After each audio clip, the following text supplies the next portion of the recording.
की नीति में अगर 3 लाख नियुक्तियां होती है तो 3 लाख में 1.5 लाख जो युवा जो है वो बाहरी।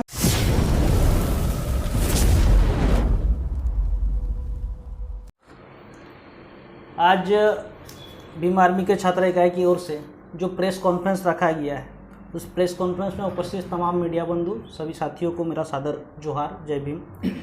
आज हम बात कर रहे हैं इस प्रेस कॉन्फ्रेंस के माध्यम से कि झारखंड सरकार के द्वारा जो नियोजन नीति लाई गई है, उस नियोजन नीति की जो खामियां हैं, उन खामियों को मैं आज बताऊंगा कि झारखंड सरकार ने जो 60 और 40 की जो नियोजन नीति लाई है, उस 60-40 की नियोजन नीति में 60% जो है कि यहाँ के स्थानीयों के लिए और 40% जो है कि बाहरियों के लिए खुला छोड़ दिया गया। ओपन टू ऑल, देश के तमाम, पूरे देश के तमाम विभिन्न राज्यों के छात्र जो है कि यहाँ अप्लाई कर पाएंगे, सरकारी नौकरी के लिए जो है वो लोग अपने फॉर्म को भर पाएंगे। तो आज मैं कहना चाहूँगा कि 60% यहाँ के युवा और 40% जो बाहरियों के लिए दिया गया है, और उन 40% बाहरियों में से फिर ऊपर से जो है कि 10% का कोटा जो अलग से EWS के कोटे वाले को दिया गया है। तो टोटल मैं कहना चाहूँगा कि झारखंड के छात्र अगर ST SC OBC के छात्र मिला के सभी लोगों को अगर 60% दिया गया है, तो बाकी जो बचे हैं जो 40%, उन 40% पूरे जनरलों के लिए जो कि खुला छूट है, और ऊपर से 10% का आरक्षण और दिया गया है। तो ये टोटली जो है कि उनको 50% का खुला छूट दे दिया गया है। तो आप समझ सकते हैं कि उन 50% में बाहरियों का कितना कब्जा होगा इस झारखंडी सरकार की नौकरियों में।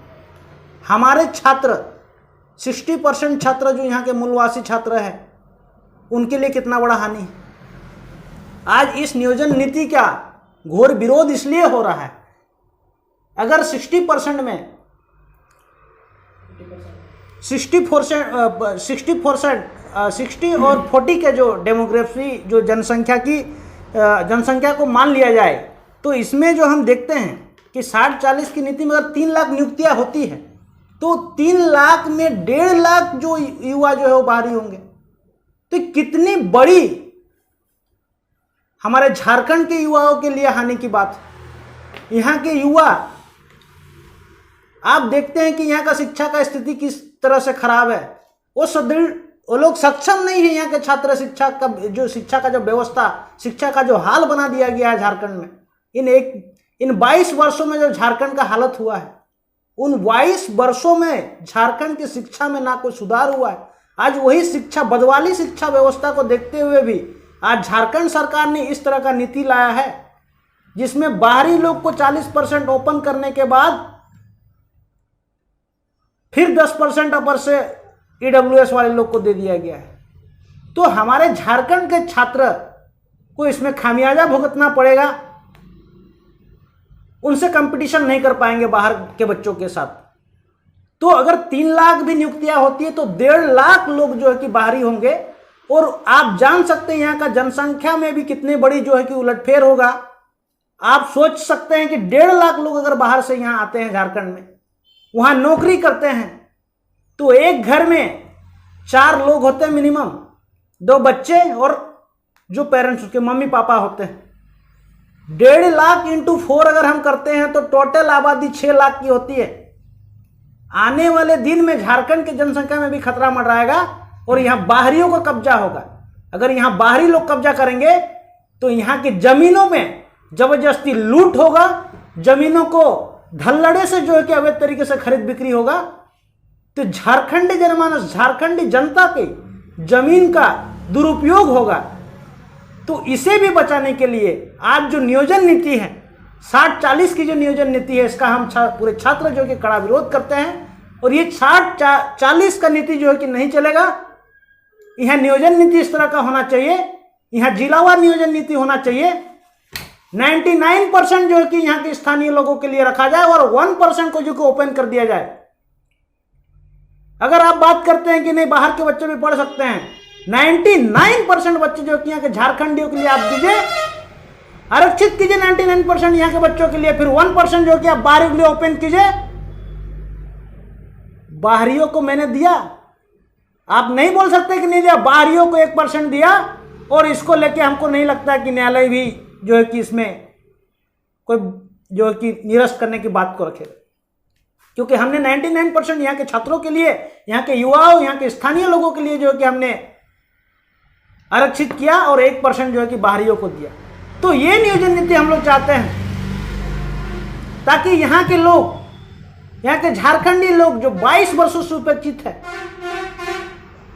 किसी भी क्षेत्र में नौकरी का आज देखते हैं कि सही से वैकेंसीज नहीं निकाला गया, परीक्षाएं नहीं निकाला गया। आज छात्र पढ़ रहे हैं, पढ़ लिख के जो भी आज जो कि गाय बकरी चराने की नौबत पे है। आज शर्म की बात आनी चाहिए, झारखंड का सबसे बड़ा इतना अमीर राज्य, आज का ये स्थिति आप देख सकते हैं। यहां से कोयला, यहाँ का लोहा, सारा चीज झारखंड से पूरे बाहर जाता है, विदेशों को रोशन करता है, लेकिन आज झारखंड अंधेरे में है, यहाँ के युवा अंधकार में है। उनके लिए कोई नियोजन की नीति तय नहीं की गई। तो नियोजन नीति 60-40 का हम पूरे छात्र पुरजोर विरोध करते हैं और हम लोग चाहते हैं कि नियोजन नीति ऐसा हो 99% यहाँ के स्थानीय के लिए जो है कि आरक्षित कीजिए और 1% ओपन कीजिए। इस तरह का नियोजन नीति को लाइए, हम इसका समर्थन करेंगे, तभी जाके जो है कि झारखंड सरकार का हम भी उनका समर्थन करेंगे। और हम लोग उसके लिए आज मैं इस बात को कहना चाहूँगा, हेमंत जी, हमारे झारखंड सरकार के मुख्यमंत्री हेमंत सोरेन जी, आप आदिवासी हैं, इस देश के, इस राज्य के मूल निवासी हैं, आपको इस दर्द को समझना होगा। आप एक आंदोलनकारी के बेटे भी रहे हैं, उनका सम्मान करते हैं हम सब, उस सम्मान को आप खोने मत दीजिए।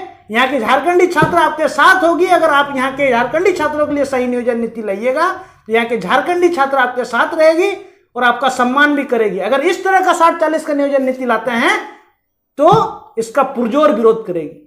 इस बात को आप समझ लीजिए। और यहाँ के उन मंत्रियों को भी मैं कहना चाहूँगा कि जिस तरह से आप यहाँ बात कर रहे हैं, कुछ स्वास्थ्य मंत्री हैं हमारे झारखंड सरकार के, उनका बयान इस तरह का है, वो कह रहे हैं कि अंग्रेजी को स्थानीय भाषा बना दो, हिंदी को स्थानीय भाषा बना दो, संस्कृत को स्थानीय भाषा बना दो। अरे भाई, रीजनल लैंग्वेज मतलब कुछ होता है, स्थानीय क्षेत्र का भाषा कुछ होता है। कुड़माली, संथाली, आदिवासी कहाँ गया, मुंडारी, इन सभी भाषाओं को आप लोग भूल गए हैं, दरकिनार कर गए हैं। झारखंड एक इतनी बड़ी आबादी की भाषाओं को आप लोग दरकिनार करके उनको नियोजन में शामिल नहीं कर रहे हैं। ये दुर्भाग्यपूर्ण वाली बात है। इस बात को आपको समझना होगा। झारखंडी जनमानस, झारखंडियों का जो दर्द है, उस दर्द को समझना होगा।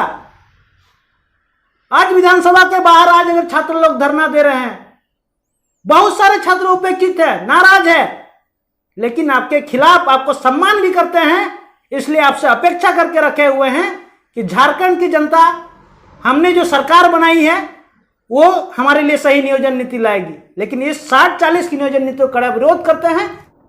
आज झारखंड की जो सरकार है, झारखंड सरकार के द्वारा विगत कुछ दिन पहले ओल्चिकी भाषा में उन्होंने संथाली भाषा के ओल्चिकी लिपि में पेपर में जो है विज्ञापन निकाला था। उसमें ओल्चिकी भाषा से लिखा हुआ था। तो हमारे झारखंड के जो विधायक है सीपी सिंह, और वो वर्तमान में पहले मंत्री भी रह चुके हैं, स्पीकर भी रह चुके हैं, तो उनका बयान आता है कि संथाली भाषा को जो जिस ओल्चिकी लिपि से लिखा गया है उस लिपि को पहचानने से इनकार कर देते हैं। आज मैं उनसे ये पूछना चाहता हूँ कि जब आपकी सरकार थी, रघुवर दास की सरकार थी, उस समय आप लोगों ने हर कार्यालय, स्कूल, कॉलेज, विद्यालयों में संथाली भाषा में लिखने का काम किया। ओल्चिकी से सारे कार्यालयों का नाम लिखा गया, स्कूलों का नाम लिखा गया। आज वही मंत्री जिस टाइम स्पीकर थे, उन्होंने उस भाषा को पहचानने से इनकार कर दिया। उन्होंने संथाली भाषा के खिलाफ में बहुत ही निम्न कोटि के शब्दों का इस्तेमाल किया है और उनका भर्त्सना किया है। आज इसका हम लोग कड़ा विरोध करते हैं कि सीपी सिंह जी, अगर आप संथाली भाषा, झारखंड में रहते हुए संथाली भाषा को नहीं पहचान पा रहे हैं, ओल्चिकी लिपि को नहीं पहचान पा रहे हैं, तो ये आपके लिए बहुत ही शर्म की बात होनी चाहिए कि आज हमारे झारखंड में जो सबसे बड़ी आबादी है, आप उस भाषा को दरकिनार कर रहे हैं, उस भाषा का अपमान कर रहे हैं। संविधान के अनुच्छेद 8वीं अनुसूची में 7 जनवरी 2004 को ओलचिकी लिपि को संविधान के 8वीं अनुसूची में जगह मिली, मान्यता मिली। लेकिन आज आप उसी संविधान के अनुच्छेद 8वीं में शामिल भाषा को आप पहचानने से इनकार कर रहे हैं। ये हमारे झारखंडी समाज और पूरे भारतवर्ष में जो ओलचिकी लिपि को मानते हैं और झारखंड वासियों के लिए बहुत ही निंदनीय है कि हमारी भाषा को आज जो है इस तरह से विरोध कर रहे हैं, उनका आदर नहीं कर पा रहे हैं, उनको उस भाषा को पहचान नहीं कर पा रहे हैं। आज मैं बात ये बोलना चाहूँगा, हमारी पूर्व की जो राष्ट्रपति, अभी जो वर्तमान राष्ट्रपति महोदय, उस समय झारखंड की तत्कालीन राज्यपाल महोदया श्रीमती द्रौपदी मुर्मू ने भी अपने कार्यालय के बाहर संताली भाषा में ओलचिकी से लिखवाया था। तो सीपी सिंह जी को ये समझ आना चाहिए, शर्म आना चाहिए कि आज हमारे संथाली भाषा का जिस तरह से उन्होंने अपमान किया है, वो सिर्फ संथाली भाषा का नहीं, पूरे संथाल समाज और पूरे झारखंड वासियों का अपमान कर रहे हैं। क्योंकि आप जानते हैं कि इस झारखंडी समाज ने बहुत से वीरों को दिया है। यहाँ के सिद्धू कान्हू, तिलका मांझी, चांद भैरव, फूलो झानो जैसे महान क्रांतिकारी योद्धा, जिनके बदौलत आज झारखंड की सीएनटी एसपीटी कानून को बना है। आज उनका भी अपमान कर रहे हैं कि आज झारखंड बनने के इतने साल बादों भी अगर हमारे झारखंड की जनताओं के हित में, झारखंड की जनताओं के पैसों से, उनके टैक्स के पैसा से अगर उनके भाषा का आज जो है कि सम्मान होता है, उनके भाषा से जो है कि आज विज्ञापन निकाले जाते हैं, तो उनको उसमें दिक्कतें होने लगती है। ये मरोड़ किस चीज़ क्या है? मैं पूछना चाहता हूँ सीपी सिंह जी से कि अगर आप झारखंडी भाषा को नहीं समझ सकते हैं तो आपको झारखंड में रहने का भी कोई अधिकार नहीं है। आपको झारखंड से बाहर चल जाना चाहिए।